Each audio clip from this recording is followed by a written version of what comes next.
One other thing I do want to talk about before we move on from the recording aspect here is it's not only video quality, it's also sound quality, and a lot of people don't realize that. Most cameras typically have really crappy sound quality. The only cameras that I found that have decent sound quality are the HD cameras. In fact, if on YouTube, if you watch one of my videos in lower than 720p quality and then you watch it in 720p, all of a sudden your ears will perk up and you'll be like, wow, why does that sound so much better? It's because there's a lot more memory put into the sound that's captured in the HD version of the video. So my recommendation for anyone, if you really do want to do good gameplay, it's not 100% required, but I do recommend you do get a 720p camera, simply because the video obviously is going to be better, but the audio is really the kicker. The audio really is just outstanding on these cameras. Now, well, speaking of audio, I'm going to show you down here my setup. That's my subwoofer. Oh, I'm sorry, that's my receiver. I'm being stupid and not remembering the name of it. It's muted right now, it's unmuted. And what you're gonna see, it's tiny on here, but there's different audio adjustments going down to 40, 39, 38, 37, and up and so forth. A lot of people ask me too, like, what's up with audio? How do you get that to work? Well, I do have a surround sound system, so hold on a second and I'll actually show you what I have. Get some lights on here so you'll actually be able to see it. Bear with me. That's my receiver on the ground. Okay, so let's get this bad boy unhooked. That's my receiver. Okay, that hooks up to my big ass subwoofer right here on the ground, and then it has 5 main speakers. Your main speaker for spoken dialogue is the central speaker right here in front of the TV. Let me back up a little bit to show you. On the sides of the TV you have 2 speakers. Right there, one right there, and one right there. So those are the standard stereo speakers. And then on the floor I have the wiring running across, and I actually have the surround speakers that are right on the sides of my couch. So this is excellent for movies, but a lot of games are now actually kind of buying into this as well. Heavy Rain was one of them where I played it and all of a sudden there'd be a sound, what's that? And you would look to the right, oh shit, I'm playing a game. Why am I looking to the right? I'm an idiot. But some games like FPS games, that's a good plus, but for video recording, this setup is excellent because think about it. You have your camera here, right? Your commentary's coming from behind the camera this way.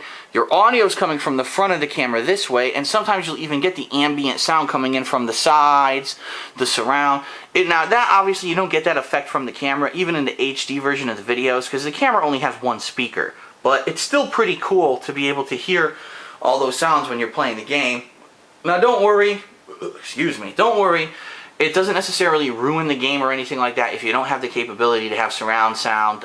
It is an added plus, but most games today, you know, it's not a necessary thing to have. It's still just kind of a luxury if you can afford it. But it's still, if you only have speakers in your TV or regular stereo speakers or whatever, you're still going to have just as good of a time. However, the other thing that I want to know is that every game is different volume-wise. And what I mean is, Heavy Rain, when I played it, I think I played it on my receiver, it was volume level 43. Other games that I played, they sound way too low, so I have to pump it up to like 54, 55, and then if you ever play a game, I'm going to warn you, this is like a red flag warning. If you ever play a game made from Capcom, and it's made by Backbone Software, and what I mean is there's a lot of games on Xbox Live Arcade that are made by Backbone, and also I believe on the PlayStation Network. I don't know what the fuck they do. They must all be deaf because their volume on their games is way too fucking loud. So you'll go to boot up like, you know, HD Remix, Super Street Fighter 2 HD Remix, and all of a sudden, you know, you'll have it on a normal setting here because you were just playing something else, and then all of a sudden, your speakers will erupt in your face, and you'll fly down on your couch like this, and like, oh shit, it's so fucking loud, I gotta get to the controller to turn that shit before it blows out my speakers. I don't get that. I don't understand why the people who make these games can't just have like a standard and say, this is the standard, you know, we're gonna have regular volume adjustments or whatever. No, they don't do that. They don't put their heads together and come to any kind of a agreement. Instead, we have games that are way too low and you have to pump up your speakers, and you have games where you have to, you know, lower your speakers before you fucking blow them up. So it's not easy. Every game's different. Before you even start recording, you have to make numerous adjustments, as you've just seen. You have to first straighten your camera, make sure it's centered. You have to mess with your TV settings to make sure the game is, at the optimal, centering here, whether it's just scan or whether it's 16:9, whatever you need to do.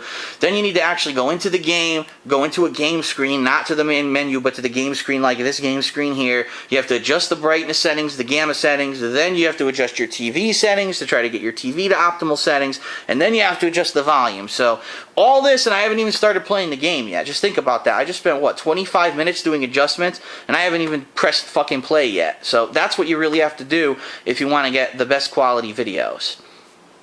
So that's it for recording. What I'm going to do now is I'm going to show you what I do once I'm done with my videos. Meaning I'm going to go over to my computer here, and I'm going to show you what happens when I load them. I'm going to show you how I do some editing, and I'm also going to show you how I upload them to YouTube.